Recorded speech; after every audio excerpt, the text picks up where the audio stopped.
This is why Banjo Kazooie is a dead IP. We finally now know the truth of why Banjo Kazooie is a dead IP. 90s kids will be upset by this, but Xbox basically said that nobody really cares about Banjo Kazooie because outside of the 90s kids circles, no one really cares about Banjo Kazooie. The rather like a lot of these some of these so-called gaming icons people have to bring up are only really loved by either people who grew up in the 90s, which I didn't grow up in the 90s, but or people who so call themselves real gamers. Characters like Banjo Kazooie, Mega Man, and Sante. It's funny that these are the most requested characters to be put into Smash Bros. And these are characters that are not really relevant in the larger gaming sphere, or games that have a small niche audience. Okay, yes, I think it'll be stupid to add characters like Jonesy from Fortnite just because Fortnite's popular.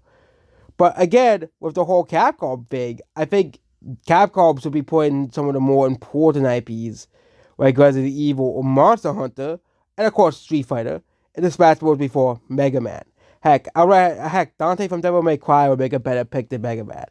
Same thing with Microsoft. They picked Banjo Kazooie because they saw the polls for the games, but apparently Xbox wants nothing to do with the Banjo Kazooie IP anymore.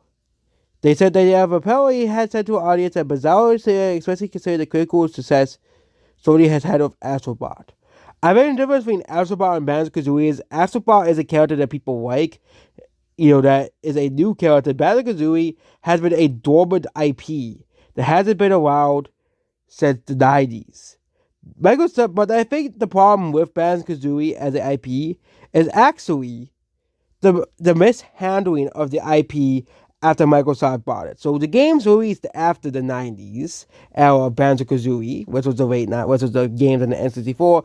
There were some Game Boy games, those ports, obviously, but then they made some strange choice. Of course, I never hated nuts and bolts because I never played the original Banjo Kazooies. I thought it was just and really, every time I played that game, I just messed around when the thing, but where he created the cows and stuff. The game where he created like the giant cows and stuff. But a lot of people hated Banjo Kazooie Nuts and Bolts.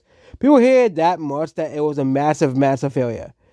And this signaled to Microsoft, obviously, well, no one likes Banjo Kazooie. The 90s kids keep saying they love Banjo Kazooie so much, and I think this is the problem with this, not just gaming, this this corporate culture overall. Oh, let's change an IP and make it worse. And then we'll blame the fans and say, but why didn't you buy it? Even Nintendo did this with Chibi Robo. It is not just a Banjo Kazooie case, and heck, Disney is even doing it with Star Wars. I bet if no one buys the Mandalorian movie, if they say, hey, toxic fans just don't understand Star Wars anymore.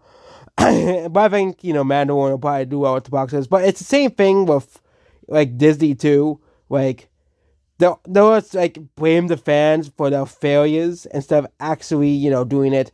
It's even worse with like gaming. Like they'll make some woke ass game, and then they'll say, "Oh, well, you'll never get another." Let's just say Dragon Age, that new Dragon Age game. You'll never get a Dragon Age game again, says EA. Or the fact that EA keeps botching, BioWare's releases, and they're like, "See, BioWare is not it's not the company it used to be." But then EA is the one who keeps botching the BioWare releases. Of course, this has been like this since, companies existed. With, same thing with, it has been always been like this, okay?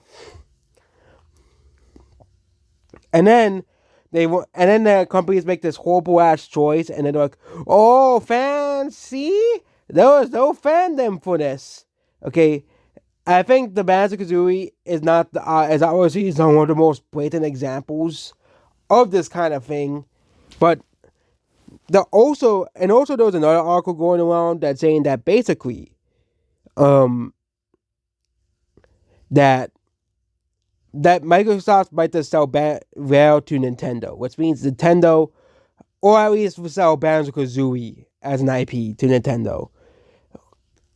Of course, with no plan. But of course, I think Banjo Kazooie would be better in Nintendo's hands either way, which means Banjo Kazooie might actually become a first party IP. But we'll wait to see what happens to the Banjo Kazooie IP in the future. Of course, I don't really have much of a connection to the IP because, again, I didn't grow up in the 90s, but yeah. That's about this video here. Goodbye.